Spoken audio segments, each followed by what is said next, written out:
Hazbin Hotel is the kind of show where we get a lot of information from sources other than the episodes. While most of this information comes from Vivziepop herself through live streams and tweets and such, some of it comes in the form of faux Instagram accounts for several of the characters from both Hazbin Hotel and Helluva Boss. Recently, the account for Valentino has been removed with all of the posts going with it, so I thought now might be a good time to go through all of the accounts, share any information that might be relevant to the show, and document it in case Instagram bans the other accounts too. But real quick, before we jump into that, I just want to remind you guys to subscribe to this channel. I know you've seen our Hazbin content before, I know you're going to click on it when it shows up in your recommendations again, so why don't you just give in and click subscribe. Despite being one of the less interesting characters to me, I found that Serpentis' Instagram account has some of the most interesting information. Originally, he was only meant to be a one-off villain, but Vivziepop enjoyed him so much that she wanted to bring him back for future episodes. It would seem, based on this post here, that he is not only testing new weapons, but he is testing them out on cutouts of Angel and Cherry, indicating he wants to get revenge on them more so than Alistair, so expect that as a plot point in a future episode.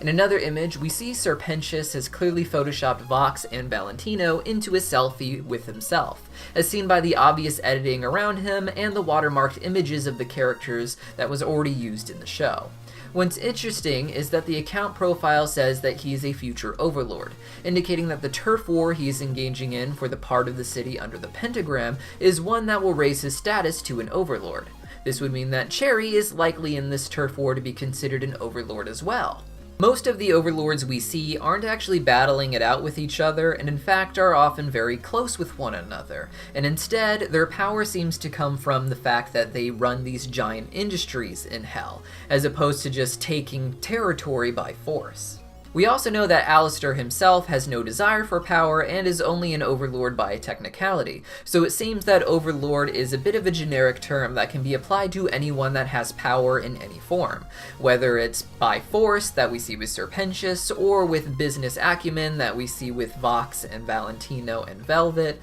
or simply being super strong but doing nothing with it as we see with Alistair. Another interesting thing I found on these accounts is that the Addict music video is apparently made canon by them. In my previous video about Hazbin prequels, I theorized that Addict was just a symbolic story of Angel leaving behind his life with Val to stay at the hotel, and that he never actually blew up the club or even performed there, but I was apparently very wrong. On Cherry's account, we can see her dressing up a week ago in the outfit she blew up the club in. 22 weeks ago, we see Angel dressed for his performance at the club from the beginning of the video, implying that the music video takes place over 22 weeks at least, with them blowing it up in the end being about a week ago, assuming that this isn't just Cherry wearing the same jacket again afterwards, with the actual blowing up being a few weeks before. If that is the case, it would seem that this was done as a secret revenge plot, and didn't actually change Angel's life, as in other posts he still refers to Valentino as his boss, and is still doing his work for him and sending Val the money,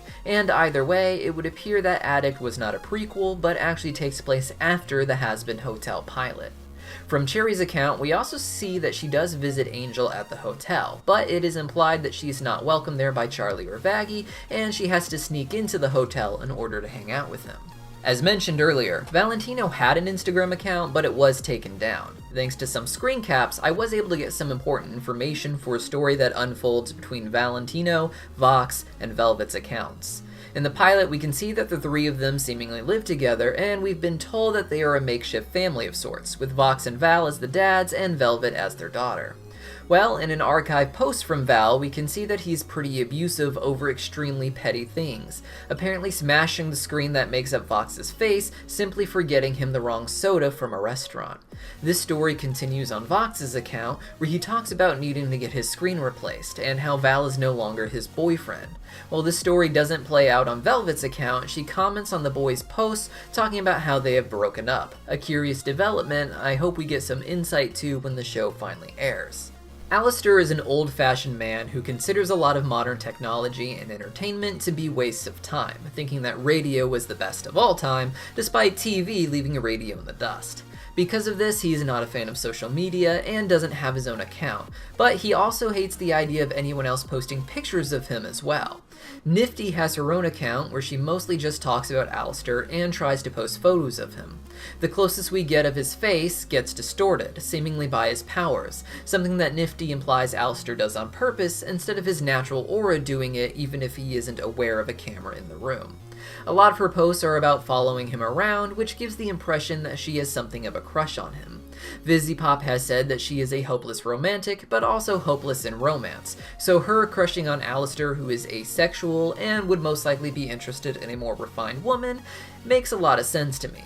Alistair appears to distort yet another image when Husk tries to take a picture of some booze and Alistair happens to be in the background, much to Husk's disdain.